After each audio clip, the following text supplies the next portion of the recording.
Hey everybody, Drew Reynolds here, Director of Student Ministries at Cal Prairie Community Church in Lenexa, Kansas. I hope you've all had a wonderful week. I hope you've all had the opportunity to just enjoy the weather outside and just take some time and spend it outside. Yeah, it's been a good and awesome week. It's been nice and cool, nice and hot, good sunny days, I should say. But it's been awesome weather to have right before winter, because who knows if we'll have any more weekends like this or even weeks like this coming up. But let's go ahead and jump in. We're going to continue our series, True Story, talking about some stories in the Bible that are true, but also looking at some stories that aren't true outside of the Bible. As we're jumping into this stuff, we're figuring out these things. We're just talking about what we can learn about God through these aspects. So this week we're actually going to be talking about how, because of who God is, we can take on uncertainty. We can go and jump into these situations where we have no idea what's going on. We don't know what's next, but we can be comfortable and know we're going to be okay because God has our back. So let's start off with a question. How do you feel about uncertainty?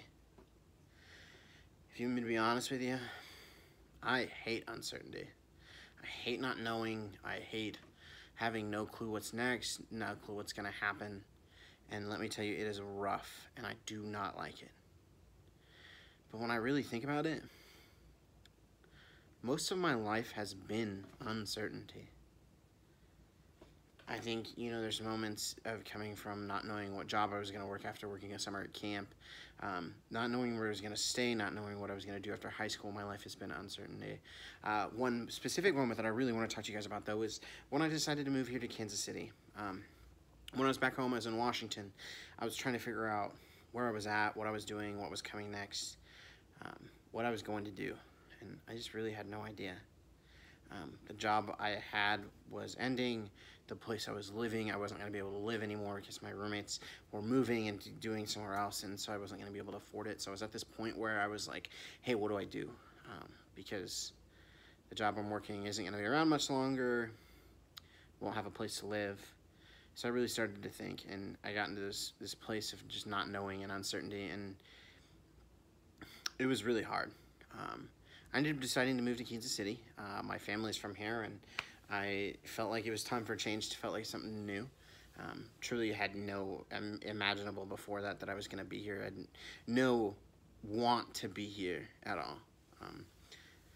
But through this uncertainty, God has done amazing things in my life here in Kansas City. He hooked me up with Heartland, brought me there where I could work, and it was a good time, and even brought me now to Cal Prairie, where I'm at now, and I truly love.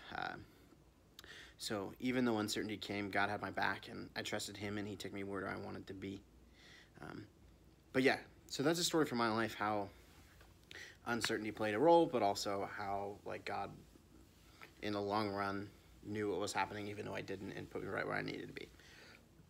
Now let's look at a not so true story. How many of you seen the movie Up? Yeah. Carl, man, that old guy. He is definitely definition of a life of uncertainty. First off, he's got this girlfriend, Ellie. He loves it. This uncertainty is amazing because every time he's with her, he just wants to adventure. He wants to do things with her. And the uncertainty was enthralling and good and amazing. They got married. It was a good wedding. They had a good time. But with the wedding, more uncertainty came. They didn't know how to pay bills. They had health issues. There's a lot of uncertainty that happened. It changed a lot of their life because their adventures couldn't happen as often, and they couldn't do these things because of their health, but also the lack of money. And to add more to uncertainty, Ellie ended up dying. She didn't make it. She passed away. Bringing Carl's life of uncertainty even more, bringing him to this fact of not knowing, just uncertain on what was next. But a cool thing about uncertainty as well is Carl, when he would think of Ellie, he had this adventure book they went on that he would go through. It reminded him that even though there's a lot of uncertainty, there was a lot of good that came from that uncertainty. His adventures reminded him that just because something uncertain doesn't mean it's not good. And he was reminded of that. And I think that's just so amazing. Uncertainty can lead to good things. Now, that's our not so true story. let's jump into our true story. So there's a book in the Bible called Ruth. It's this amazing story. Ruth and Naomi is who we're going to talk about. So first off, let's talk a little bit about Naomi. So Naomi was a Christian. Her family, her husband, strong Christian man. Her 2 sons. She had 2 sons who were strong Christian men. They grew up in a land where serving God, it was just a known thing. But at one point, they decided they were going to move. They moved to a land where serving God wasn't a big thing. So her sons got married 2 different women in cultures that weren't known for God. On top of that, after her sons were married, her husband died. Which, back in that time, back in the culture, when your husband dies, your sons take care of their mother. It's just a thing. Like, it's what happened. They typically lived together in the same house. And that was 10 years that happened. They were there. Let's fast forward a little bit. 10 years down the road, both of her sons die, leaving Naomi and her 2 daughters-in-law, one which is Ruth, to fend for themselves. Now, here's the thing. Back in that day, being an unmarried or widowed woman, it really wasn't safe because you didn't have someone to protect you. You didn't have someone to be there for you. It was really difficult because a lot of times the jobs were not the best jobs to even make money or bring in food or anything like that.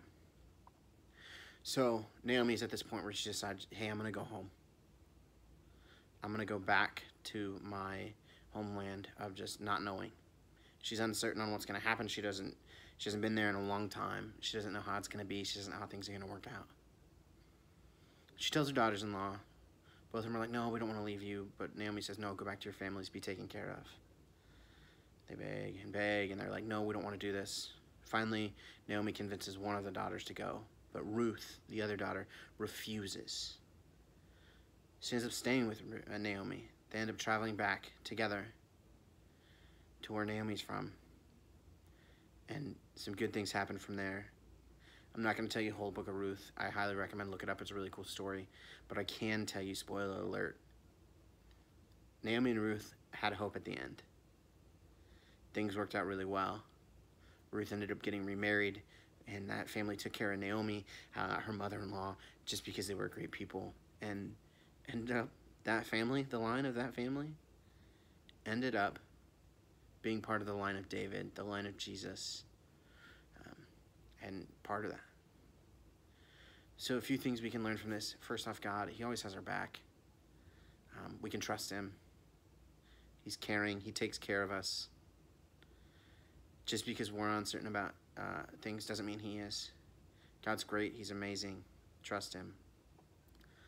I think a fun fact in my life that I've really learned how to trust, again, because I said a lot of my life has been uncertain, is this idea of when I truly give all to God, when I trust him with it, my uncertainty can become exciting. Because my uncertainty becomes less uncertain because I know God has a plan. I may not always know what that is, but God's there, and he'll be there, and he watches my back. Thank you for joining today.